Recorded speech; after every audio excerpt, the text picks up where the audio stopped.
recovery and damage and how we heal. Fear of the unknown. Our body innately knows what to do. It's complicated. Shame, fear, knowledge, and self-acceptance. Okay, thank you. Stigma, virus, depression, alienated, knowledge, hopeful, and resilient. Here you go. I forget normal, survived NOD, relapse, stigma, capable of so much, alienated, acceptance, hopeful, clarity, knowledge, and resilient. Thank you. Okay. Complications, irritated, vomit, rashes, and itchiness. Efficient, receptive, tender, reversal of damage. I am Kathy. It's September 9th, 2014. I would just like to say I took the treatment 2 years ago. I was genotype 1. Had the virus for 25 years and didn't know it. Oh, I'm grateful I did take the treatment. It was hell, but it's worth it in the long run. Even though it's been 2 years, I'm sitting here saddened today thinking of the word tainted. That's something I felt right, that's the first word that came to my mind. And now my heart goes out to other people that are waiting treatment and feeling all these words. I would really like to see something done about all the stigma. And I do try and put a curb on it from time to time. I am now running a Hep C support group at Kool-Aid every Thursday. And it makes me feel good to see people come in and getting the treatment. So Grant, do you want to tell me about being diagnosed with hepatitis C? Okay, it was a few years back now, but I remember that it kind of took me by surprise because it wasn't done properly. Basically, I had got tested in 2006 at a clinic for sexually transmitted diseases and got the testing done, but I didn't get a response. Went back, still they didn't have an answer, so I remember having to move, and when I did end up getting the answer that I was both HIV and Hep C, that I wasn't expecting it, and it totally took me by surprise, so I didn't think it was done properly. So when I did find out, yeah, it took me, by surprise for sure, which also added to what happened in the following months and years after that. In what way? Well, basically that I knew that treatment did exist for getting Hep C, eliminated, but I was not stable enough to get the treatment done my own place, and stability. I was still using a lot of chemicals at the time and drinking quite a bit, so not really good for treatment. So it took another 4 or 5 years till I was ready and stable enough to do treatment. And I guess, some people do it right away. For me, a big part of it was getting my own place and not living in shelters anymore, which I think anyone who considers treatment should keep that in mind, that there's certain variables, not drinking would be a big one of them, so I had to get clean and sober at that point. And I lived in about 5 or 6 cities in between when I was diagnosed and when I actually got the treatment in Victoria, which was a couple years ago. And how did that go? Well, as it worked out, for me, the treatment didn't take. And that's a story in itself, but I think the biggest part when I think back of when I was first diagnosed and how I was, not really told by the person who tested me, it was in a different city completely, that, that goes to show that sometimes we don't always get the answers, when we expect them. But yeah, it was a long process from when I got diagnosed till I tackled the treatment. And did being diagnosed with Hep C change anything in your life? Yeah, I guess it's part of how I view myself, and um, if I ever do go through treatment again, hopefully that will affect um, part of that stigma that I deal with from time to time. I don't necessarily deal with it on a daily basis, but for sure that it affects, part of my self-image. I think how parents and some of my family have viewed me.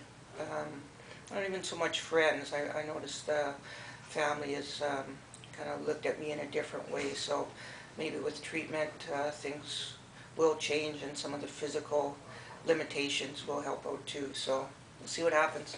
Okay, thank you. Welcome. So Laurel, I understand this is your third time doing treatment and that you're right in the middle of it right now. And I just wondered if you would mind telling us a bit about that. I didn't really understand how complex Hep C could be, so when the first treatment failed, I was devastated. I just assumed that it would work, and that was hard. That was really hard. It was hard on my family, it was hard on me, everybody who loves me. And the second treatment I took, I've done at a clinic, and I have a support group there and more access to outside sources, I guess, for help. And when the second one failed, I had all this sort of built-in stuff in place, and I will forever be grateful for that. I will. This treatment has been easier than the last two, very archaic. This one's good. It's manageable. I've had some scratching symptoms and stuff, and the nurses downstairs have prescribed me something to deal with that. So I'm cautiously optimistic that this time it will work. And if it doesn't, then I still have a soft place to fall. And what would it mean to you to be Hep C free? I'm not really sure. I've had this disease 22 years, so I forget what it was like not to have it. So it's a little bit scary in a way. I feel like I'm a teenager, almost ready to leave home, basically. So sort of the analogy I would use. Is there something that you would like to tell people about Hep C that you think is important for them to know? I absolutely believe you should be tested and seek treatment. The younger that this happens, the better your prognosis will be.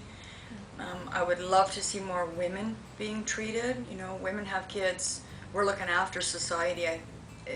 It's a shame more women aren't being treated. So yeah, I would say, treatment. Do it. Okay, thank you. So Maurice, do you want to read to us what you've written about being Hep C and HIV positive? Yes, I do. Okay, go ahead. Okay, well, to begin with, I was incarcerated at the time I found out I was Hep C. My life was good. I was working for over 8 years, had a girlfriend, living together. For over 2 years, we separated, but still kept in touch. Started getting back into the drugs and losing my job, and I started losing my patience, or my posture.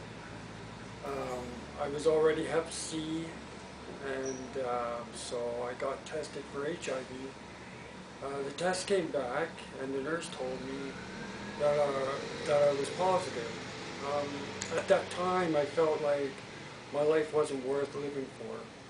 So I let the news sink in and realized life was worth living for. When I found out there was a place called ABI and people to talk to I started to think it was a good thing to live and learn about Hep C and HIV. And I've been doing a lot of programs to learn about my liver and medications and stuff like that, and so far I'm doing really good. And if it wasn't for them, I would probably be deceased, but I'm glad I'm not. That's all. glad you're not too. Thank you. Thank you very much. Annette, do you want to read to us what you've written about your experience of being Hep C, please? Yes, I will. When I found out I had Hep C, I cried. I called my mom. Mom calmed me down a bit, and we talked for a long time on the phone. And after I felt better, Mom got me an airplane ticket to go back to Newfoundland. Mom made me feel good about myself. I love my mom. I wish she was here. She was still here. Here's to you, Mom. That's nice, thank you. Is there anything that you want to tell people about Hep C? That Yeah, you think don't share needles and stay away from their blood. Okay. So, Darcy, is there anything you want people to know about Hep C? Anything you think is important? Yeah, I'd just like to get out there if any people, especially in, the authority and medical field and that, catch wind of this, that should really, try not to judge people, because you never know, you might need to go get tested yourself, surprise, surprise, and you'd be surprised to know that a lot of people, it's just with a bit of education, it's actually a pretty hard disease to catch. It's not as bad as all that, and I was just recently found out how easy it is to go and get treatment, and they can actually, cure it, and it'll be a thing of the past one day. And I've never heard that from anybody, so I'd like to say that, and to not be afraid to go in and get tested, or to go and get treatment if you do have it. Because I didn't know, I thought it was a huge process and was totally procrastinating and thought I'd never ever get treatment. But when I found out how simple it was, I felt a little bit naive, or, undereducated, shall we say. Anyways, yeah, I was just, a couple times I've been in the hospital where I really had to push myself to go when I really needed the help, just because I'm a sensitive person, and a lot of people don't like the way people look at them when they find out that you've got hepatitis or on methadone or something. It's just like you hear, oh, and instantly you get different treatment, and that's, kind of crappy. That's all I have to say about it. Hi, Fiona. Can you tell us a bit about what life was like for you after you had your Hep C diagnosis? Well, I was kind of shocked. I had, it had been a relapse for me back into the drug community, and I never really thought that I would get a disease so early on, within like 2 years of relapsing. So I was fairly shocked, really, really deep into the drugs, yet I also found out when I was pregnant. So I had a lot of questions, really. That's all it was, questions, questions to the point of apathy, really. So I didn't really do anything, and of course, at that time, the priority was having a healthy baby. It wasn't getting me healthy, it was making sure my baby was healthy. So I didn't really try and do anything other than stop using drugs and get to myself to a place where I could be stable, which was, of course, at the hospital. I lived there until I had my daughter. And they never even really acknowledged the Hep C. And what about these days? Have you thought about doing treatment? Well, these days, I must say, since I've been still heavily involved in the drug scene, not only the using of drugs, but the lifestyle too, the transient lifestyle, the living on the street. It's not really, in my books, it's not plausible or even smart to do treatment when I'm so unstable. Once I get myself stable and housed, then I can look at it. So it's something you hope to do in the future? I do, although I'm also become aware recently that I'm fairly low in the numbers. So it hasn't flourished yet in my system really. It's there, but it's not damaging me. And is there anything you would say to people about Hep C that you think is important? Well, the thing that I've also learned is that there's a tremendous amount of symptoms that are hazy. I've learned that there's a lot of the symptoms are similar to that of being dope sick, or even just having the mild flu, or just being tired. A lot of them they're low key, kind of just annoying symptoms that really do have a lot to do with Hep C. But you might just think they might have to do with lack of sleep or lack of eating properly, which yes, of course, add to them being present in you, but a lot of them do have to do with Hep C. So it's a very insidious, diverse disease that a lot of people don't know about in their system. Yeah. And how it manifests. So it's good to get aware of it. Yeah. So Kat, do you want to tell me about when you were diagnosed with hepatitis C, please? I was coming into the doctor's office. I had come into the doctor's office for paperwork that I had to get done for the welfare office, and it needed to be filled out by the doctor, my doctor specifically. And anyways, he was happily to oblige. He filled it out right there. He didn't have any verbal conversation with me while he was filling it out. He handed me the paper. He said, "Here you go," and smiled. I looked at the paper, and the reasoning being was that I had Hep C, and I was floored because I've always been tested every 3 months because of where I was at in my life, and I was dumbfounded. I was floored. I was like, it took me forever because it kept going into my head. I have Hep C, I have Hep C, I have Hep C. I didn't have any doctor consultation. What I thought should have happened was the doctor's going to sit you down and explain, this is what's going to happen, and this is the process that we have to take.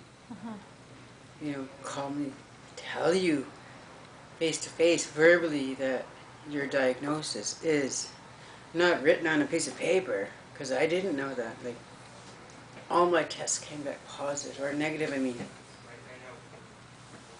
And when I went in to get checked, or when I checked them every time, I verbally talked to the doctors or the nurses. All your tests are clear. But this one time I go into the office to get paperwork done, that's what happened. And how did it feel to see it written down and know that nobody had talked to you about it? I was floored. I was lost. I was scared. Not what next? Because having, what was it called again? I was shunned by my family because of some other illness I had that was contagious. So I was shunned away from them. So and having this too, same thing. So, it's like stigma all over, and I have to go through everything again. Just,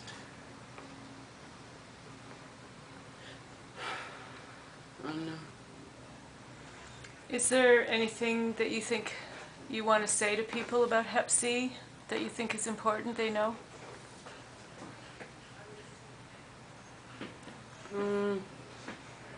Get tested, educate yourself, and get your family educated, because it helps, because we need all that support we can get. We have our street family, and we have our immediate families. I don't know what I would have done if I didn't have my street family, because they don't look at me any other way but me, which is really cool, because I have that, and I have my support group, and it's really cool. Great, thank you. Okay. So Kathy, do you want to talk a little bit about what it means to you, the idea of going full circle with hepatitis C? Going full circle, it's not what I thought, what I imagined. It's even better. I did Hep C treatment for 6 months. I was an early responder, and I feel great now. I'm 56, and I feel so alive. I have so much more energy. I'm just, yeah, it's go, go, go now. And I'm loving it. It feels really good. I didn't realize I was sick with it. I walked around 25 years. So this is really all new to me the last 2 years now since I finished treatment. And I feel amazing. And I haven't stopped there just doing the treatment. I run a support group, Hep C support group, and I get involved in the community when it comes to Hep C. And I just want to help, and I really think everybody out there should get tested. Everybody. And is there anything about life after treatment and being Hep C, having cleared the virus? Is there anything about life that is different that you weren't expecting? Everything's different. I wasn't expecting a lot of this. Just waking up and feeling good in the morning, and energy, and like I want to go skating this week, and I haven't skated in a long time, and there's just so much I want to do now, and I know I can. Whereas before, just sluggish feeling all the time, and just no motivation, and now it's I'll do anything. I want to try anything and everything. Okay.